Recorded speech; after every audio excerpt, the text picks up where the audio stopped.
Hi, my name is Steve Rothkin, and today I'm going to show you how to use a tool called mp3gain to change all of your music files so that they seem to have about the same volume.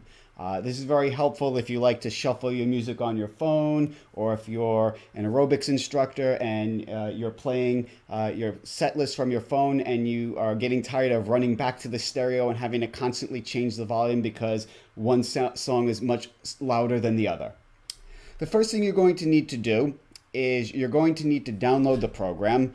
It's in a not quite obvious place. The address is right here on the screen now. It's mp3gain.sourceforge.net.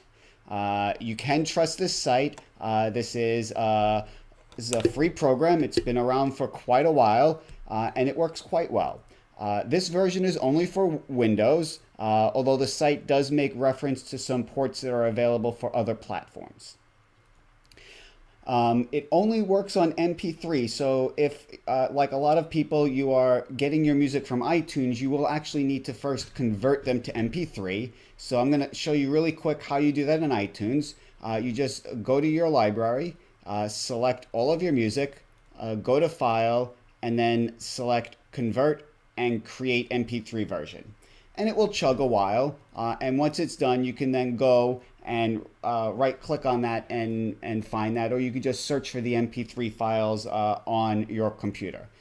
So this would be how I would find that one particular MP3 file that it just converted. Okay, so now going back to mp3gain. The first time you run the program, you're going to have to do a little bit of setup to get it the way you like it. And the first thing that you need is the target normal volume. You're going to want to pick and set this number for your entire music library, and ideally never change it. If you change it, you will have to rerun this on all of your files in order to keep them all the same volume. 89 is a good number to use. That's what I recommend. That's what I use. It's a good compromise. It results in it being able to get all of the files to be about the same volume without clipping and distorting them, and without having to make some of them softer to avoid clipping. The downside is you will notice that you will have to turn the volume on your player down a little bit. Up a little bit louder than you're used to, but it works really well. If you set this number too high, you're going to find that depending on the settings, either it distorts your music or it's going to defeat the purpose and actually have volumes all over the place. If you set the number too low, the music's going to be too soft and you're going to get more background noise when you turn the volume up. The other things that you need to check is on this options menu, make sure it has this don't clip when doing track gain turned on. What that does is if that number would cause the song to distort, it will then lower the volume instead. Not entirely what you're looking for again, but better than having distorted music. The other thing is on this tags menu, this option that says ignore do not read or write tags. By default, that is turned off. You're going to want to probably turn it on and check it like I have here, but a little bit of explanation.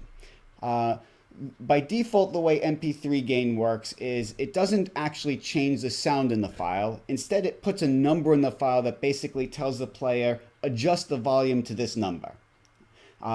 It works great for players that support that, but the problem is not all players support that. So, I mean, you're free to try that out and see if that works with your player, but if you're burning it to a CD or you're using a bunch of different players or a player that doesn't support it, then that's not going to work and you're going to do this.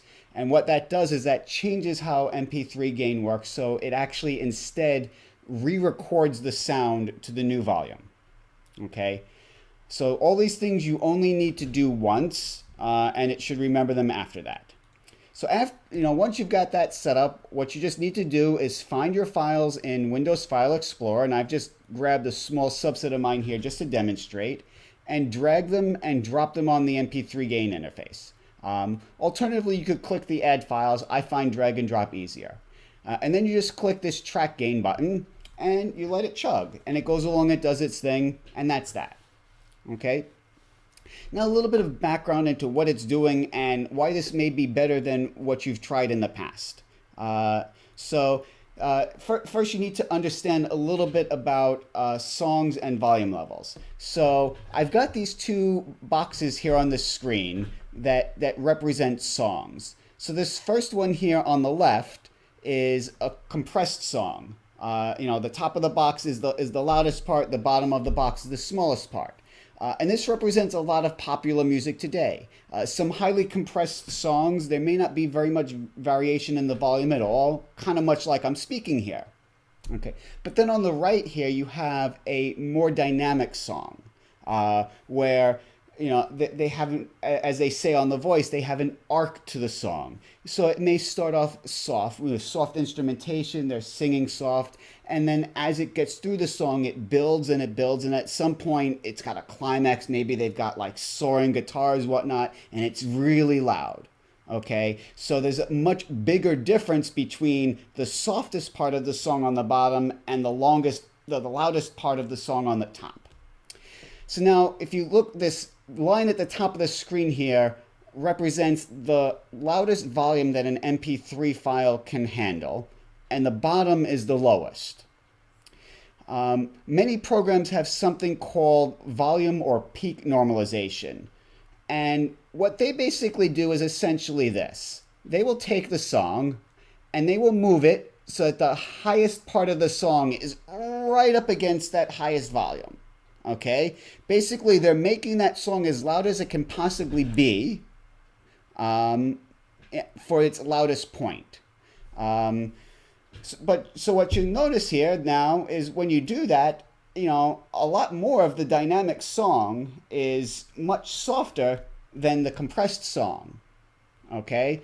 So the loudest part of both songs is the same, but because there's more difference in this song, the volume for a lot of this song will actually be much lower. So it will therefore seem that the songs are really very different volumes. What mp3gain is doing is two things. First of all, with the 89 is it's kind of trying to stay away from this top number a little bit. But what it's trying to do is it's making it an average. So it's saying like, if we said that this line right here, right through the titles, was the 89, it's trying, and let's say that middle point is actually the average volume. It's trying to make all of the songs so that the average is right at that 89. Part of the song is louder than that, part of the song is softer than that, but the average is around there.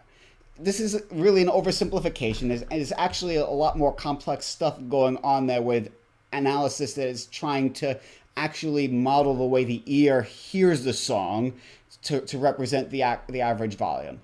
But the end result is that, unlike the peak normalization, the mp3gain method is getting all of the songs so that their volume is approximately the same.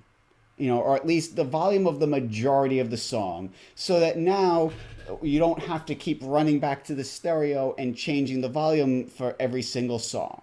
Now, of course, songs that have much more dynamics, you're going to find still some of the song is going to be softer than that.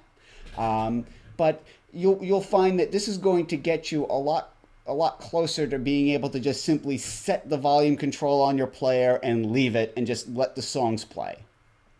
So I hope this has been helpful to you, and good luck.